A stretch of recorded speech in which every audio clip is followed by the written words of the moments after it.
అని మమ్మీ చెప్పు మమ్మీ. ఇన్ని రోజులు హాస్టల్లో ఉన్నావు కదా, ఇప్పుడు ఇంట్లో అన్ని పనులు నేర్చుకోవాలి, అర్థమైందా? ఇన్ని రోజులు ఆల్రెడీ హాస్టల్ ఉన్నప్పుడు అన్ని పనులు నేర్చుకుంటా, బట్టలు ఉతుకుతా, వేడి కడుకుంటా, అంతే. వంట నేర్చుకోవాలి, అంట్లు తోవాలి, బట్టలు ఉతకాలి, అన్ని పనులు నేర్చుకోవాలి. ఇప్పుడు ఎట్లా 2 నెలల వరకు ఇంట్లోనే ఉంటావు కదా, అన్ని పనులు నేర్చుకోవాలి, ఓకేనా? సరే సరే. 2 hours later. అని కొంచెం నాకు పని ఉంది, బయటకు వెళ్తున్నా. అంట్లు తోమేసేయండి సింపుల్ అవి, ఓకేనా? మళ్ళీ ఇంకోటి ఏంటంటే బట్టలన్నీ విండేసేయి నేను వచ్చేసరికి, సరేనా? అన్ని పనులు కంప్లీట్ చేయాలి. సరే, బాయ్. సరే mummy. A few moments later. అమ్మయ్య, పని అయిపోయింది. అమ్మా,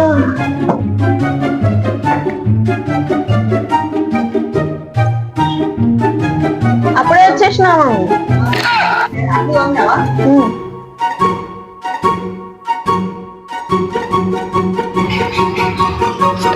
ఏంటి అసలు అన్ని అట్లనే ఉన్నాయి, అసలు తోమనే లేదు, తోమనే అని మాట్లాడుతుంది అసలు.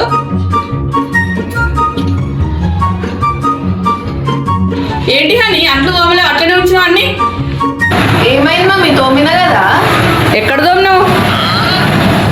నా ప్లేట్ నేను తోముకొని పెట్టెలో పెట్టుకున్నా మమ్మీ. ఏంటిది హాస్టల్ అనుకుంటున్నావా?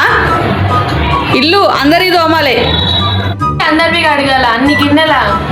నేను మంచిగా హాస్టల్ ఉన్నప్పుడు నా ఒక్కదాని ప్లేటే కడుకునేదాన్ని మమ్మీ, అందరివి నేను కడగకపోతుండే.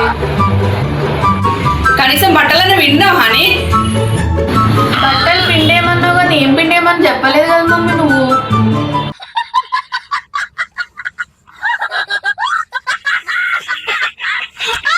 బట్టలు పిండేయడం ఏంది? బట్టలకు పిండెందుకు వేస్తావు బట్టలు? ఏ పని కాదు అసలు, హాస్టల్లో ఉన్నందుకు మంచి అసలు ఏ పని నేర్చుకోవాలి ఇప్పటి వరకు. అట్లా నా వాయిని తోమైపోనాడు. ఇన్ని తోమాలా? నా వల్ల కాదు, నాకెట్టు అవుతుంది అసలు. నాకు అన్ని గిన్నెలు చూస్తే నాకు ఎట్లనో అవుతుంది, తలని వచ్చినట్టు అవుతుంది. జరసేపు అనుకుంటా. मस्त शेड जो नाही राणीला अप्पो कमला असा కానీ అంట్లు తోమంటే ఈడెందుకు వచ్చినావు? మంచిగా పడుకుంటున్నావు అట్లా. ఏం లేదు మమ్మీ, నాకు కాలు గుంజుతున్నాయి, నెత్తిన వచ్చినట్టు అవుతుంది మమ్మీ, ఏటో అవుతుంది మమ్మీ నాకు అసలు. జరసేపు అనుకుంటా. నిన్ను నమ్ముకుంటే బాగానే చేస్తావు, అసలు ఇక నాకు తప్పదా, నేనే పోయి చేసుకుంటా.